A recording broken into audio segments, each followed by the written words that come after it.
Welcome back guys, AnimeScale here, and today I have for you one of the most ambitious videos on this channel.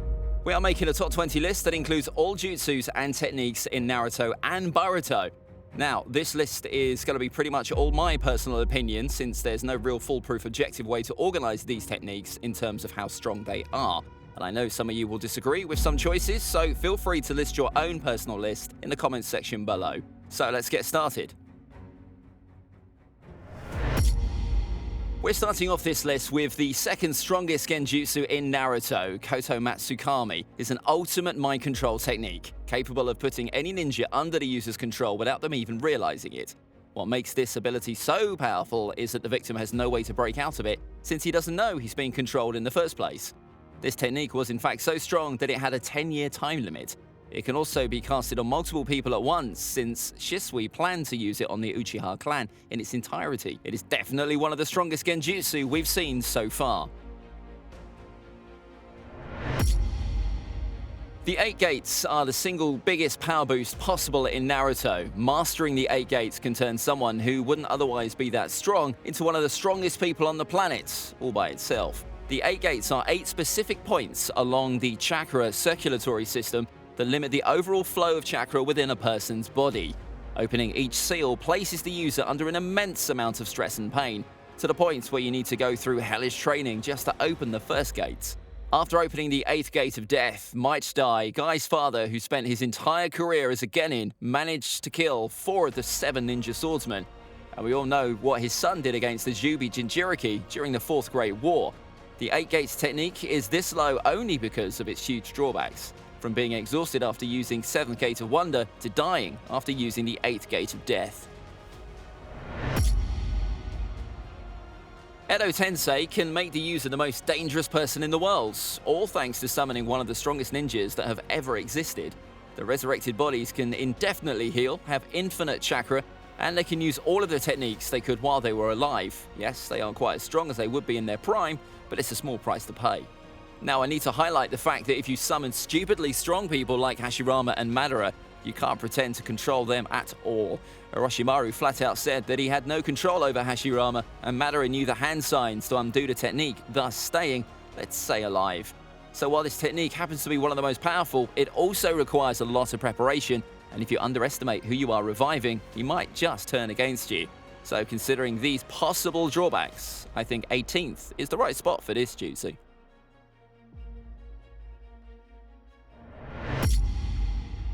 The truth-seeking orbs are black orbs made up of chakra of all natures, including yin and yang release. These orbs can instantly absorb any jutsu you throw at them, making them a very solid defensive technique. The user can also turn them into shields, into a cocoon to surround themselves, or into a sword like the Sword of Nunaboko, wielded by none other than Hagoromo and Obito. Besides being a solid defense, just touching the things will instantly vaporize most people. The only individuals who can touch them are the ones with 6 Paths chakra and Otsutsuki's. The truth-seeking orbs are really only limited by the person using them, so someone like Obito made them look much stronger than Naruto or Madara did. This is one of the easiest things to explain on this list. Toneri can put his chakra into one of his truth-seeking orbs to make a very, very sharp sword made up of pure chakra. Toneri can also fire off this chakra as a giant laser, which will instantly destroy pretty much anything it touches. And by anything, I do basically mean anything. This technique was responsible for cutting the moon in half. This is possibly the single largest scale attack we've ever seen in the show, and it deserves a place for that on this list.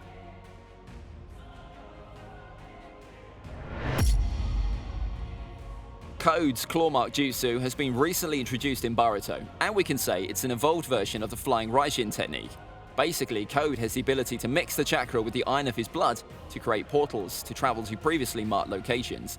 These marks don't have a distance limit, and we see Code using them to travel to different dimensions. What makes these marks better than the Flying Raijin technique is that Code can also employ his marks as a means of communication by putting his mouth or ear to hear through them. The best part of all of this is that Code can mark and use basically anything, making him all but impossible to pin down. Limbo is definitely an annoying ability to go up against. Madara can project one of his clones into the world of Limbo.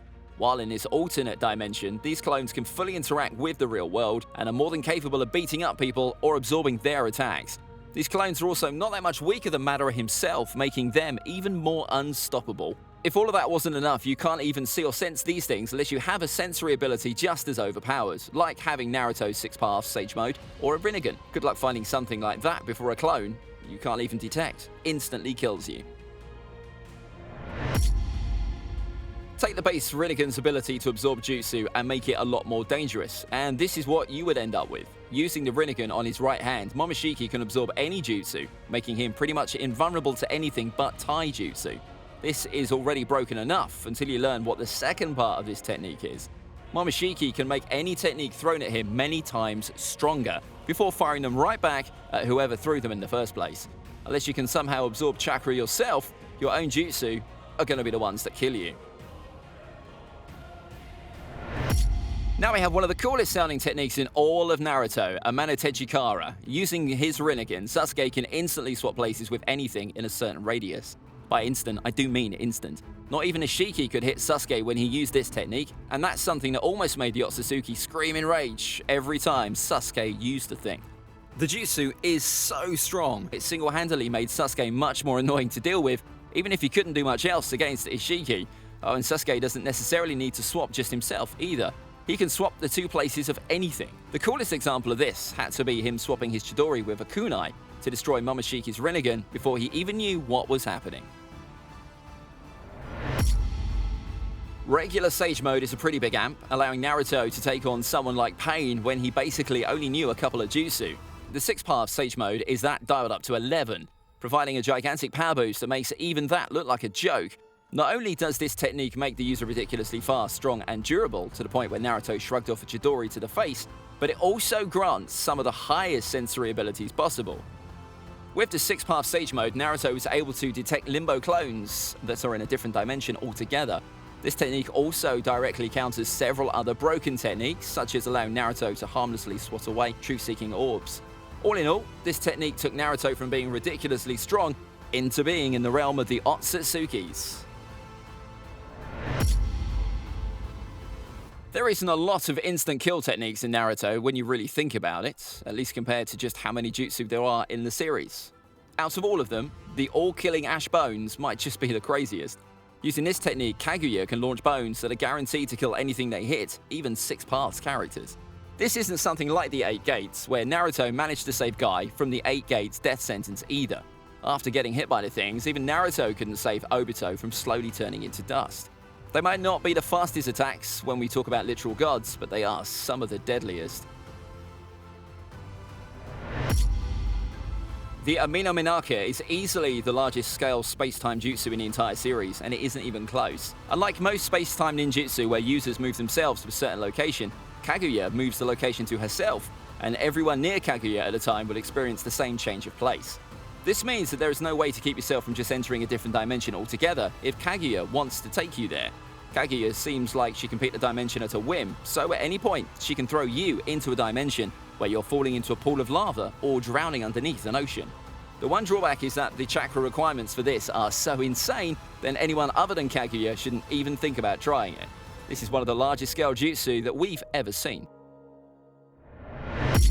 Number 8. Kamui.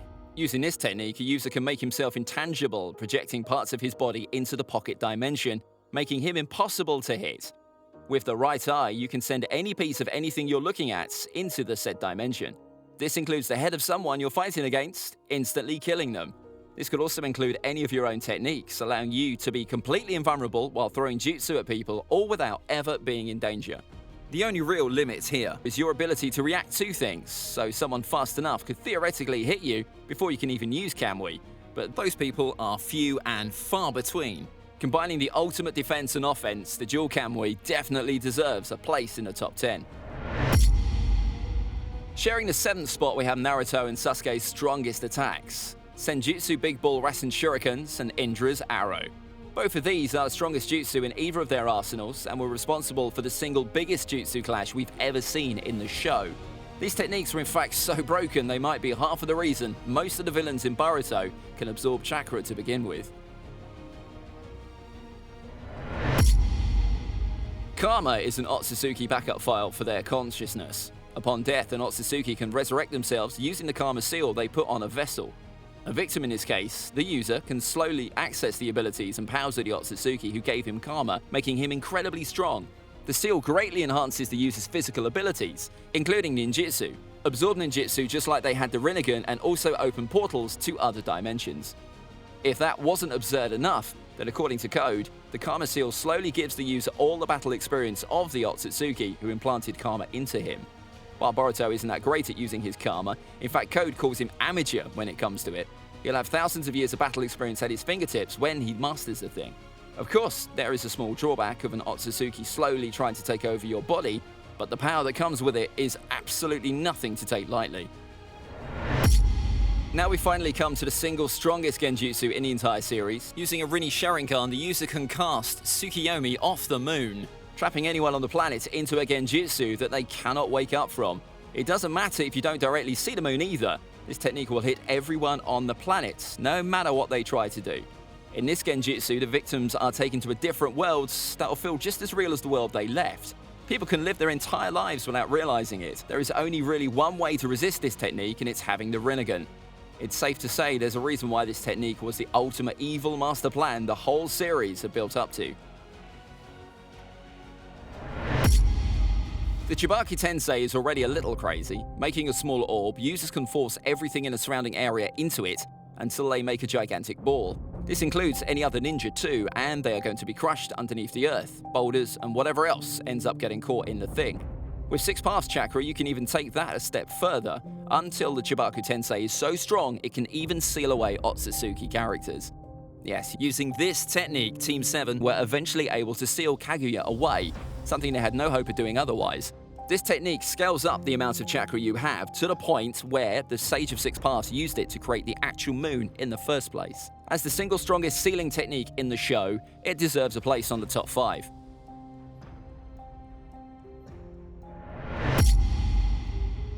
Truth-seeking orbs are crazy enough, but what if you can make them even bigger? How much bigger? Well, as big as you want. Yes, the expanding truth-seeking orb can get ridiculously big to the point where it can single-handedly destroy the world if it was ever used that way. This makes it much more deadly and even more impossible to dodge than it already is. The thing doesn't even have the small weakness that regular truth-seeking orbs have. Even destroying the thing doesn't really matter, since Kaguya can use this technique again if she feels like it. While certain characters might not die to this, it will definitely kill anything and everything else. Now before moving on, here are some honorable mentions. First one is the Flying Raijin. This technique made Tobirama and Minato revered as the most powerful ninja at their time. I didn't include it because Code came up with an upgraded version of it. The Reaper Death Seal allows anyone to seal just about anything at the cost of their own life. This technique is so strong that it allowed Minato to seal away the Nine Tails itself. It didn't make it into this list though because of how long it takes to perform the technique and also because of its drawbacks. We're just going to talk about Ada herself here, since her abilities are more unique than most. She had 2 abilities that we know of, and both of them are ridiculous. For one thing, she can see everything that's happening in the world. Yes, absolutely everything that's happening everywhere. She can even see everything into the past, up until the day she was born. I don't even need to describe how broken this thing is for information gathering. In fact, this isn't even information gathering, it's all just there, and Ada just needs to bother to look. Her second ability makes everyone who isn't an Otsutsuki or related to her fall in love with her, to the point where they literally cannot hurt her. I don't know about you, but the best defense definitely would be no one ever wanting to hit you in the first place. Both abilities would have probably made it into the top 10, but since Ada never actually engaged in a fight, we don't know if these abilities have limitations or weaknesses. So I'll update the list as soon as we have more information about them. Just like Ada, we're going to talk about Damon on his own. I don't even know how to describe this ability, so I'll just come out and say it. Any attack against Damon, no matter what it is, will instantly get reflected back on the person using it. All of this happens automatically too, so there is never a time where Damon will ever be vulnerable. If anything, the stronger his opponents, the better, since it's their attacks that are going to end up killing him anyway. This is the one technique where there has to be some kind of drawback we don't know about yet, but on paper, it's absolutely one of the strongest abilities we have ever seen in the series. The Sukuna Hikona is the single thing that made Ishiki the most powerful person we've ever seen in Naruto or Boruto. With just a look, Ishiki can shrink either himself or anything non-living to any size he wants. This does not sound crazy on paper until you realize that Ishiki is impossible to hit. If he can instantly shrink himself to dodge any attack you can possibly throw at him. It's also a devastatingly dangerous attack too, as Ishiki uses it to shrink chakra rods, expanding them when they hit someone to pierce them, before they even have a chance to react. This jutsu is ridiculously fast to the point where even Sasuke had a hard time keeping up with it with his Rinnegan. The reason this jutsu is so crazy is because it doesn't have a single limit that we know of, besides not being able to shrink living things. Even Kamui had a sort of time limit if you pressed hard enough. With this technique, Ishiki is almost invincible, and that's enough to put it at number 2 on this list. So now finally we're on number 1 on this list, and it could be nothing else but Baryon mode. Using his chakra as raw material, Kurama creates a new type of energy, something well beyond anything we have ever seen before in the show. This is a full-blown transformation with Naruto getting a whole new form. In this form, Naruto was so fast and so strong that he wasn't just going toe-to-toe with Ishiki and his ridiculous jutsu, he was soundly beating him. He was so fast that even Sasuke had a hard time tracking him with his Rinnegan. This is undoubtedly the single biggest boost in strength we have ever seen from a single technique in the show, far stronger than the 8th gate of death. If all of that wasn't enough, then just coming into contact with Naruto in this form shaves off the lifespan of anything Naruto hits. His punches were able to shave away Ishiki's life until he went from having a day to live to having only a few minutes. Now, here's my headcanon. If it's possible that the amount of lifespan Naruto can shave away directly correlates on how much chakra the opponent has, so it's possible that if Naruto was facing a weaker opponent with less chakra than an Otsutsuki, he might take his life just by touching him. The price of the jutsu is high, seeing as it did kill Kurama, but there's no stronger technique seen in Naruto and Boruto so far. That's it for this list. Did I leave off any jutsu you wanted to see included here? And do you agree with my placements on this list? As always, leave your thoughts down in the comments section below, and have a very Merry Christmas. This is AnimeScale out. Bye.